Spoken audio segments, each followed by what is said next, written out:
اللہ نے فرمایا کہ ڈرو مت، میں تمہارے ساتھ ہوں کہ سنتا اور دیکھتا ہوں۔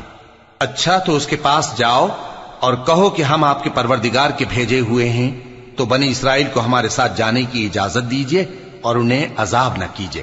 ہم آپ کے پاس آپ کے پروردگار کی طرف سے نشانی لے کر آئے ہیں، اور جو ہدایت کی بات مانے اس کو سلامتی ہو۔ ہماری طرف یہ وحی آئی ہے کہ جو جھٹلائے اور منہ پھیرے اس کے لیے عذاب تیار ہے۔ غرض موسیٰ اور ہارون فرعون کے پاس گئے، اس نے کہا کہ موسیٰ تمہارا پروردگار کون ہے؟ کہا کہ ہمارا پروردگار وہ ہے جس نے ہر چیز کو اس کی شکل و صورت بخشی، پھر راہ دکھائی۔ کہا تو پہلی قوموں کا کیا حال ہوا؟ فرمایا کہ ان کا علم میرے پروردگار کو ہے جو کتاب میں لکھا ہوا ہے۔